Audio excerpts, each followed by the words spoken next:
Samahan niyo na naman nga kami dahil may pupuntahan tayo ngayon. Pupunta nga tayo ngayon kila ang pogi ko talaga dahil nga doon tayo magsa-celebrate ng Pasko. Maaga nga tayong pupunta ngayon dahil nga, ewan ko, sabi lang na ang pogi ko talaga.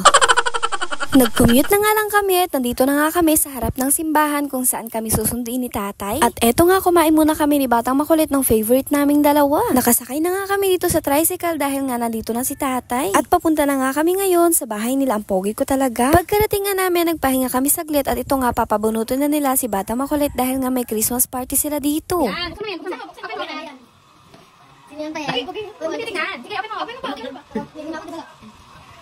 Sige, pagal. Oh, kumitin. Sino yan? Patingin. Secret.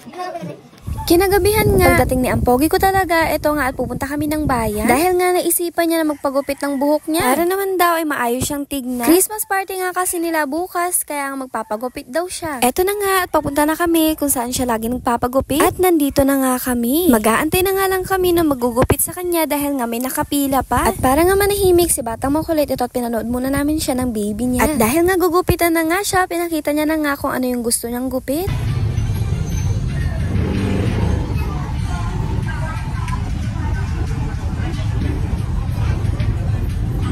Tingnan nyo naman ang itsura ni ang pogi ko talaga.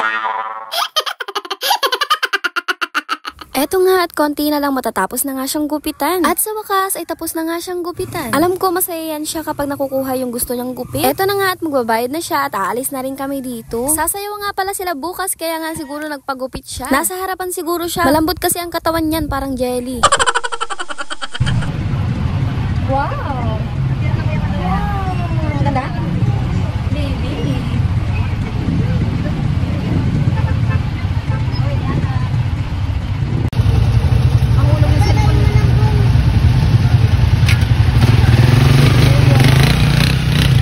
Dumaan nga kami dito sa Central dahil nga sabi ni ang pogi ko talaga bibili daw siya ng sapatos niya. Dahil nga nahihiya na daw siya sa mga pinaghihiraman niya. Tuwing may kailangan kasi siyang sapatos, puro lang siya hiram. Eto nga habang naglilibot kami nakita namin si Punsyana. Magpapapicture sana kami kaso nahihiya nga kami. Talagang nanginginig nga ako. Sobrang ganda nga talaga ni Punsyana sa personal. So hindi na nga kami nagpa-picture kaya ito naghanap na lang kami ng sapatos nila ang pogi ko talaga at ni Batang Makulit. Maganda? Ano pagregalo yan natin kasi ba?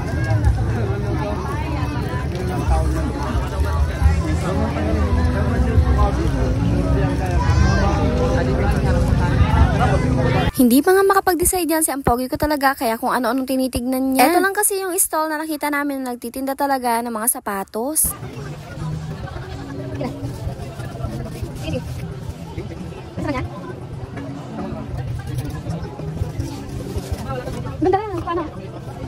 Ito daw yung mga bet ni Ampogi ko talaga para kay Batang Makulit. Sobrang ganda nga niya. Nagtitingin nga yan siya ng sapatos dahil nga pare-pares kaming walang sapatos. Kaya nga kapag umaalis kami or gumagala, wala talaga kaming suot kundi tsinelas lang. Matagal na namin tong pangarap. Alam ko na sabi ko to sa isang vlog namin. Nung nasa Baguio pa lang kami. Eto nga dahil wala kami nahanap na para kay Batang Makulit. Nagsusukat na nga si Ampogi ko talaga ng para sa kanya naman. Pero nasakto naman na dun sa napili niyang sapatos ay wala siyang kasize. So ending wala kaming nabili. Kaya eto bumili na lang kami ng ulam namin. Aantayin na nga lang namin yung iniihaw naming ulam. At saka kami uuwi dahil nga tulog na nga si Batang Makulit. At eto na nga pagkatapos naming magbayad, umalis na rin kami kaagad. At uuwi na nga rin kami. Malamig na nga rin yung panahon ngayon kaya hindi na nga kami magtatagal dito sa labas. At dahil nga gabi na, mas lalong malamig ngayon. Lalo nga at nakalimutan ko magdala ng pampandong ni Batang Makulit. Pagkarating nga namin ay kumain kami kaagad ni Ampogi ko talaga. Hindi na nga nakakain si Batang Makulit dahil nga natulog na siya. Bukas na lang siguro pagkagising niya. Ayan lang. So sunod ulit. Bye!